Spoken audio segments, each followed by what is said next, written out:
আমি ভাবছিলাম pencil colour দিয়ে করব, কিন্তু দেখি আমার ব্ল্যাক কালারটি শেষ হয়ে গেছে। এবার কি করি? তাই আমি দোকানে গেলাম, দোকানে গিয়ে এই 20 টাকাতে আমার পেন্সিল বক্সটি নিয়ে এসেছি। তো এটা দিয়ে আজ কালার করব, আর তার সাথে আমি ইউজ করব আমার এই পুরনো স্কেচ পেনগুলো, যেগুলো আমি অনেকদিন আগেই কিনেছিলাম। তো চলো কালার করি। তো হ্যালো বন্ধুরা, আজ আমি আঁকবো শ্রী রাধাকৃষ্ণ, কারণ আর কিছুদিন পর হোলি। তো চলো আঁকি। তার আগে তোমরা যদি চ্যানেলে প্রথমবার এসে যাবো, কি এই মুখটা প্রথমবার দেখছো, তো ভিডিওতে একটি লাইক দিয়ে চ্যানেলটিকে অবশ্যই সাবস্ক্রাইব করে নাও। তো চলো বেশি কথা না বাড়িয়ে ভিডিও শুরু করি। ফার্স্ট আমি স্কেচ পেনগুলি দিয়ে একটি লেয়ার দেব, তারপর পেন্সিল কালারগুলি দিয়ে শেড করব। তাহলে কি হবে, সময়ও কম লাগবে আর যে ছবিটি বানাচ্ছি সেটাও দেখতে খুব সুন্দর লাগবে। প্রথমে আমি ব্রাউন কালার দিয়ে চুলে কালার করছি, পরে ব্ল্যাক কালার দিয়ে শেড করে দেব।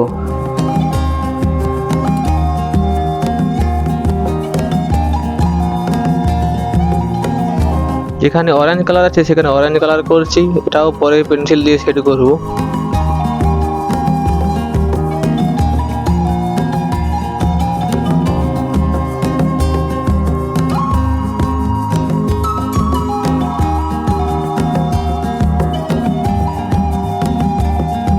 এবার যেখানে ইয়েলো কালার আছে সেখানে আমি ইয়েলো কালার করেছি। তো তোমরা দেখে যাও কোথায় কি কালার আছে, সেই জায়গায় কালারটা করে যাচ্ছি আমি। পরে যখন স্কেচ পেনে কালার করা হয়ে যাবে, তারপর পেন্সিল কালার করা শুরু করব।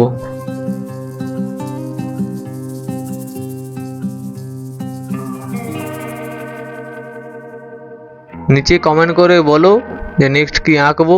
যে বিষয়ে বেশি কমেন্ট থাকবে সেটাই আঁকার চেষ্টা করব।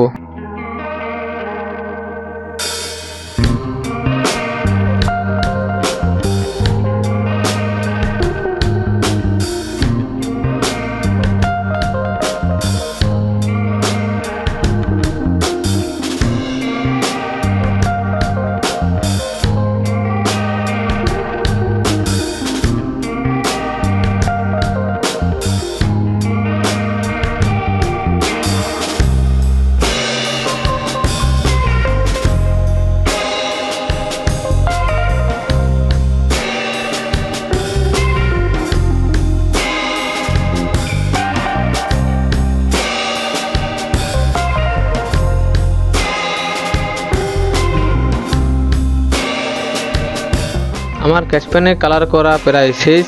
এবার পেন্সিল কালার দিয়ে বাকি অংশটি কালার করব।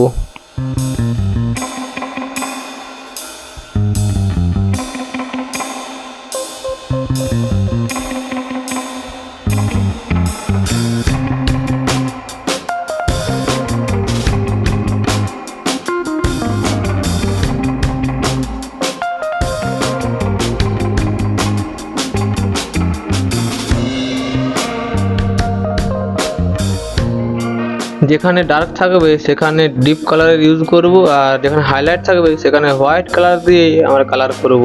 এই প্রসেস দিয়েই আমরা পুরো ছবিটি কালার করে যাব।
ভিডিওটি যদি তোমাদের এই পর্যন্ত ভালো লেগে থাকে তাহলে ভিডিওটি লাইক করে চ্যানেলে অবশ্যই সাবস্ক্রাইব করে দেবে আরও এইরকম ইন্টারেস্টিং ভিডিও দেখার জন্য।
এবার ওয়াটার কালার দিয়ে হোলি খেলা হবে।